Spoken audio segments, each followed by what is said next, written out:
So Jason Kelce, who spiked a fan's cell phone who was heckling him and using a slur that Kelce also ends up using, apologizes to begin Monday Night Countdown last night. Here he is. GHAA Field here, Arrowhead Stadium. And I am Scott Van Pelt alongside Ryan Clark, Marcus Spears, and Jason Kelce. And guys, we have a weekend full of NFL action that we want to get to. And obviously we have a significant game to talk about as well with the reigning two-time champs who have not lost. And we will get to all of that. But Jason, I know you got some stuff on your mind, and I want to give you the floor to say what's on your mind. Yeah. Listen, I think everybody's seen on social media everything that took place this week. Mm-hmm. I just want to listen. I'm not happy with anything that took place. I'm not proud of it, and in a heated moment, I chose to greet hate with hate, and I just don't think that that's a productive thing. I really don't. I don't think that it leads to discourse. And it's the right way to go about things. And in that moment, I fell down to a level that I shouldn't have. So I think the bottom line is, I want to live my life. I try to live my life by the golden rule. That's what I've always been taught. I try to treat people with common decency and respect, and I'm going to keep doing that moving forward. Even though I fell short this week, I'm going to do that moving forward and continue to do that. So, I think we got a game to focus on. Obviously, a matchup. I don't think this is the platform to necessarily go into more detail. So let's get ready for this Chiefs game. Much respect, bro. Respect. Real. Yeah. All respect, my friend. Respect. No doubt. You have more to say. We'll be listening with that. And in the meantime, as you say, we got a game to get Absolutely. to. And we got a guy who's... So there's Jason Kelce apologizing on Monday Night Countdown to begin the broadcast last night. Respect. No need for that apology.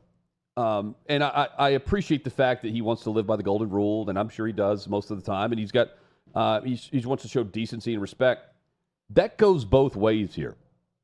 And sometimes you have to dish out the dumbass tax if someone is doing what happened whenever this fan is going at Jason Kelce. So watch Kelce here. Kelce! Hey, Kelce! How does it feel your brother's Kelce, can I get a fist bump? Kelce, can I get a fist bump?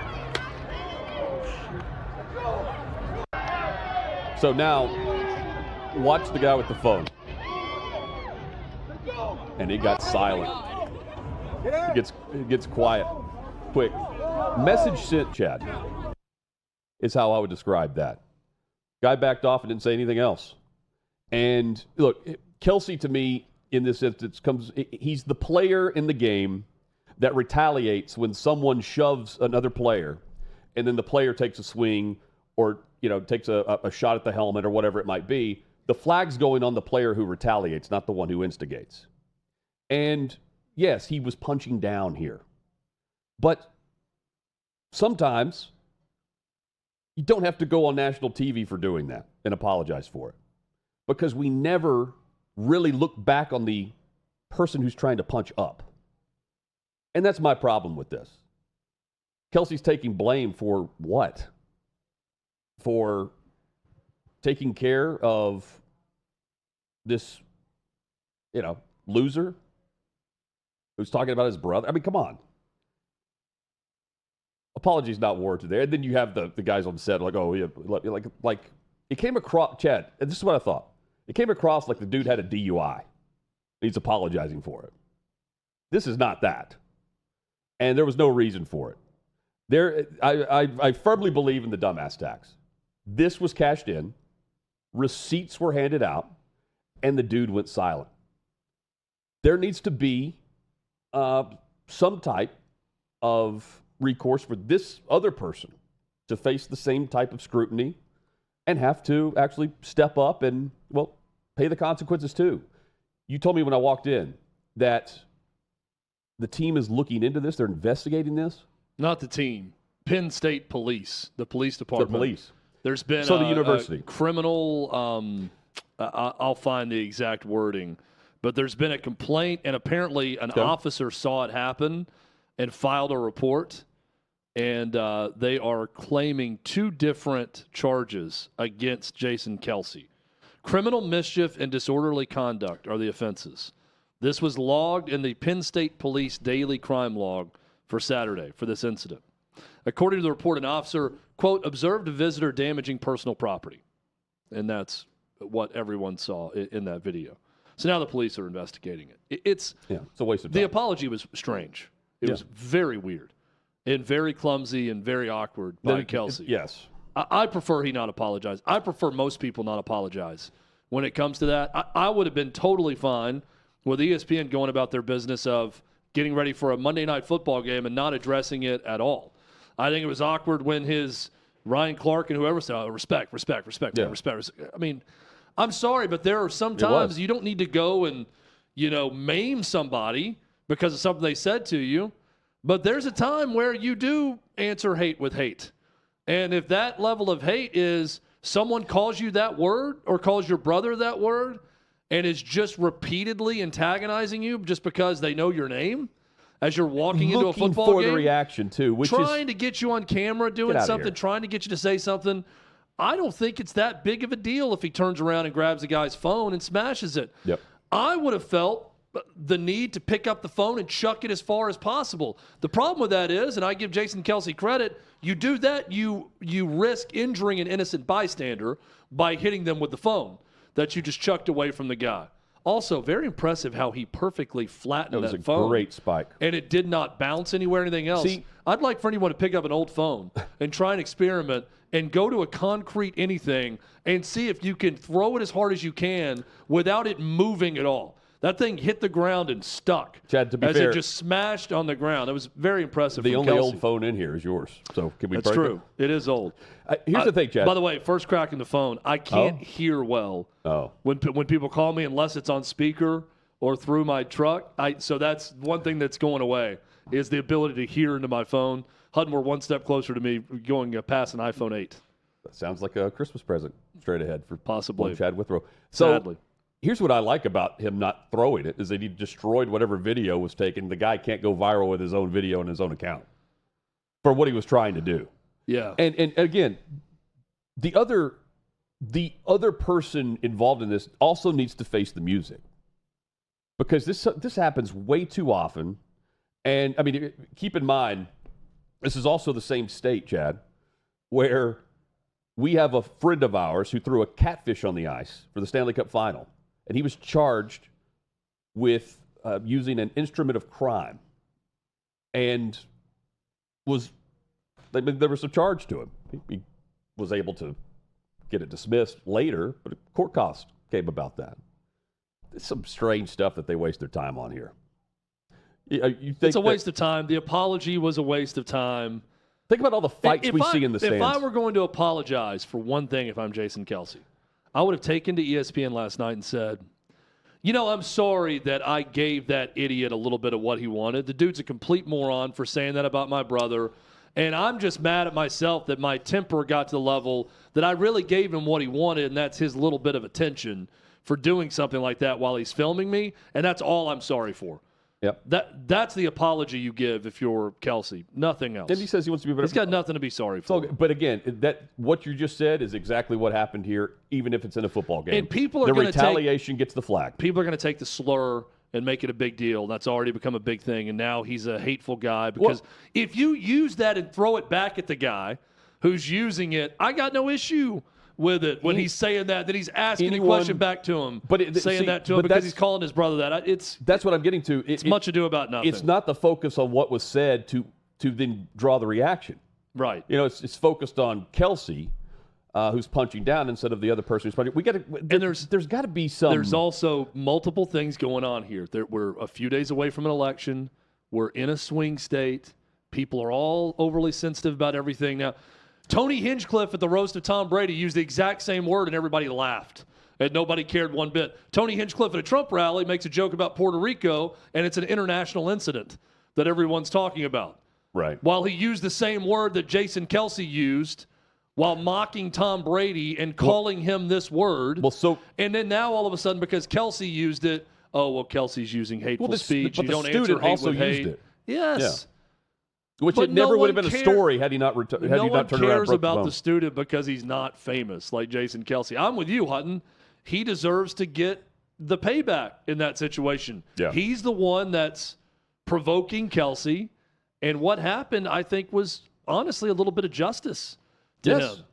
Now, paid the tax. What's going to happen is, unfortunately, Jason Kelce's going to have to pay something in this. What did we say likely. this past weekend? Worth it. Worth it. I mean, again, guy didn't stop talking whenever the phone was destroyed. I would just hate, the one thing I would hate if I was Kelce is, and you can't control what people are going to say about you or a situation or whatever, but the fact that dumbass kid is going to claim victory. Oh, I got Kelce to flip out, and now he paid me $10,000, or now he's having to answer calls to the Penn State police because I filed a report, and, I showed him, I got him. I would mentally, it would kill me if I was Kelce that dumbass kid thinks that he beat me. Yeah, and that he got probably the best bothers of him. me. But also, that part's the only thing that would bother me about any of this. It's a good example of why there are a lot of trolls on social media that would never say that to their face. No. To those, and because this is what happens. Step up or step back. Well, and it was a perfect spike. You're right. I loved it. I loved that I did too. Yeah. I love that he didn't say anything back, and it showed just how scared he was when Kelce turned and actually faced him. James Franklin, the same thing. When he went after the fan, the guy shut up and walked away. Exactly. Hey, what's your name? He turned and walked towards him and went face to face. Said, "If you're going to say that, tell me your name." Yeah. And guess what he did? He ran to the hinterlands. How many times did we reference that in the NBA season last year? We talked about that a lot too. Yeah. You want to talk trash? They're not going to do it whenever the player turns around. You're in the game now. Yeah. Here we go. That's right. So we're going to see who's in the playoff tonight for the first edition of the college football playoff rankings. Chad, what matters and what doesn't whenever we see these the rankings, the teams involved, and really the fact that we're going to see a lot of head-to-head matchups that will play out to either play in or you lose out on your opportunity to be a part of the 12. Well, what matters is what's always mattered. And what matters to the college football playoff selection committee and anyone deciding on this is exactly what's mattered every year when it was a 4-team playoff. And what they know to be true. Mm-hmm. And what they know to be true is that the SEC and the Big Ten are superior brands of football to every other conference. This is a fact. This is going to upset some. I don't care. It's a fact. The SEC and Big Ten as a whole have better teams. Top to bottom, top to middle, middle to bottom, middle to middle. However you want to look at it, those conferences are better. Now, I would argue the SEC this year far better than the Big Ten when you go top to bottom. Considering a team like Vanderbilt, who was picked, I think, dead last in the conference, well, Vanderbilt right now is currently Texas's best win. Keep that in mind when the rankings are listed tonight. For all the love of Texas, that win at Michigan's not as good as their win at Vanderbilt right now. Their best win was over a currently ranked Vanderbilt team, ranked 23rd in the country, on the road. So you're going to hear a lot about key wins. You're going to hear a lot about quality of loss or losses when these rankings are revealed. But what's going to ring true, and what always rings true, is SEC and Big Ten. They're going to get favoritism and preferential treatment when it comes to these rankings. And they deserve it because of the history and the success and the strength currently, past, present, all of it, of their conferences. Yeah. And also, here's the other thing to keep in mind. What we're going to see tonight tells us everything, and it tells us absolutely nothing. Why? Because those same SEC and Big Ten teams we're talking about, they all have either one or multiple treacherous games ahead. So it's going to play out differently. It starts this weekend. Ole Miss and Georgia is an elimination game for Ole Miss. They have to win that game at home to have a chance at the college football playoff. If Georgia loses, you risk a lot of 10-2 madness in the SEC at the end of the season. Bama LSU is an elimination game for both those teams.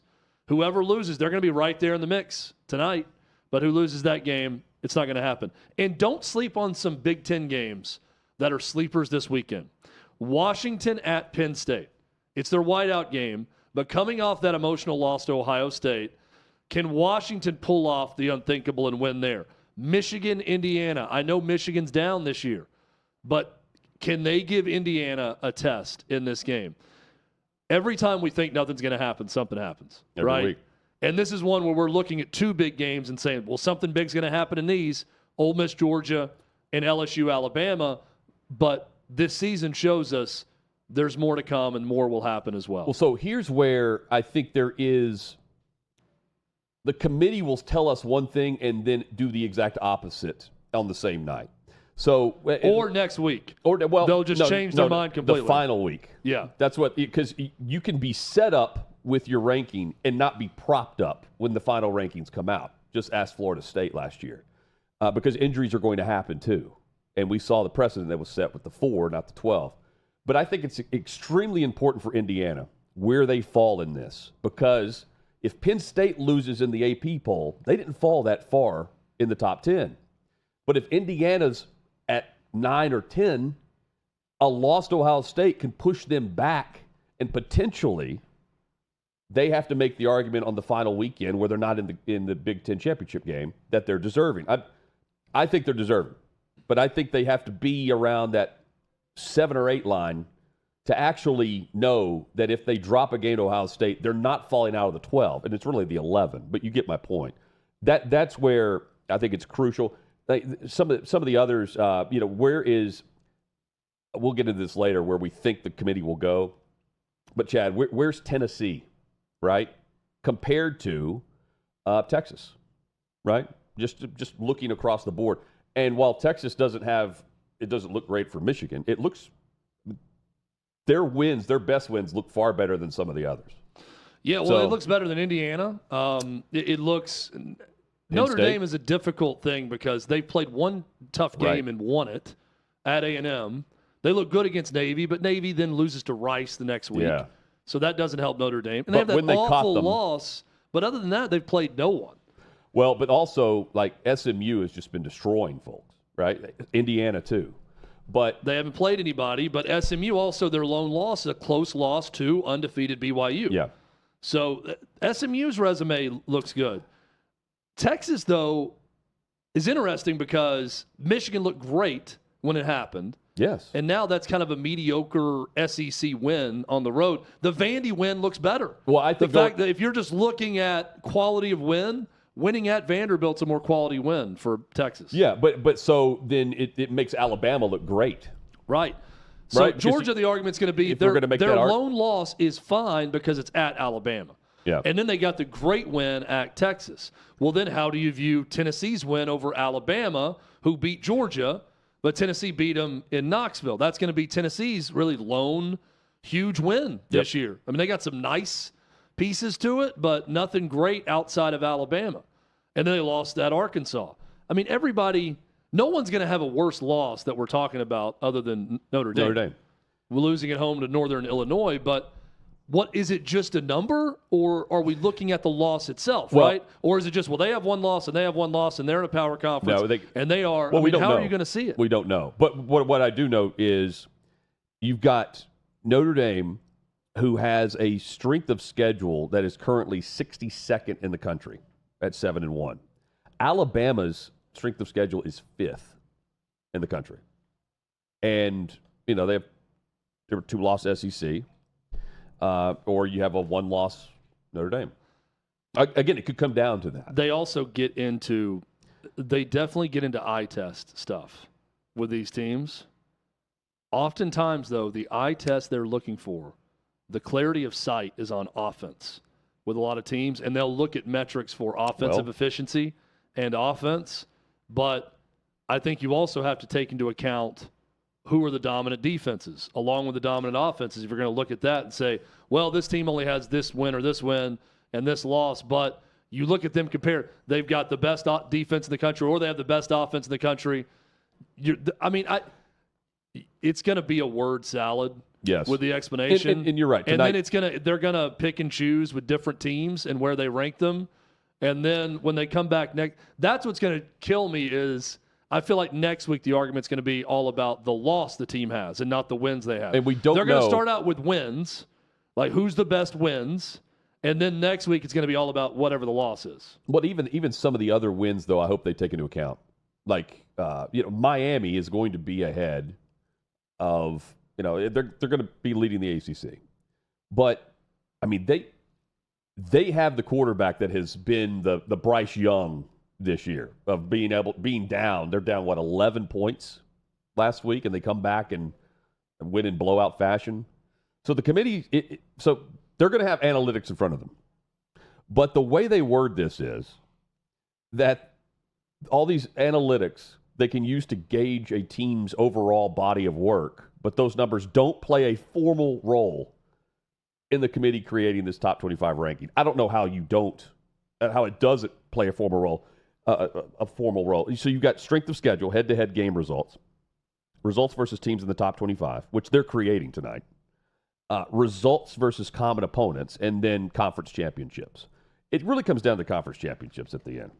But if you lose the conference championship, Chad, how do they take that? I'm and it's not if you lose, it's how you lose. I'm going to go ahead and call it. Big 12 and ACC are a one-bid league. I agree. I just don't see. Now, there's a scenario where that doesn't happen. Let's say SMU runs the table and then they play undefeated Miami in the ACC championship. And if SMU wins that game and Miami has one loss and SMU has one loss and SMU's the automatic qualifier, I think Miami probably gets in on the back end of it with one loss. But we've seen them last. It's so Miami's difficult to figure it out. I know. Is nothing. I know. I mean, their best win was the opener at Florida. Florida's a different team then than they are now. That win looks better the way Florida's played as of late, the way they killed them.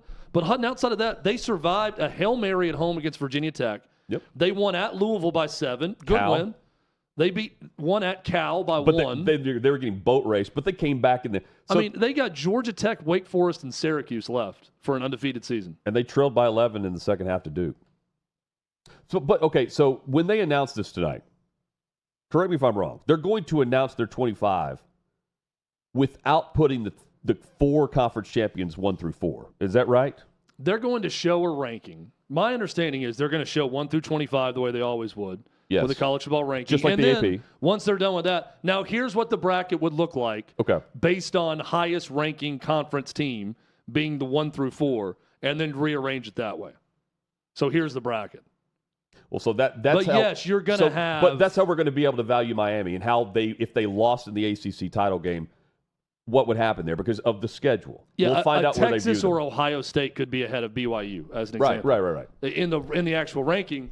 Yeah. But when they show the bracket, they'll show it with BYU ahead of them. Okay. I didn't know because if you look at ours right here that we put through the OutKick top 12 this week, you're going to see they're going to show you two different things. We have our 1 through 4 as our conference champs, where we go back in and put our 1 through 4 in, which is very similar, by the way, top 12 here, Chad, for us. And Davey, thank you for getting that change. I had LSU instead of SMU, so I have SMU.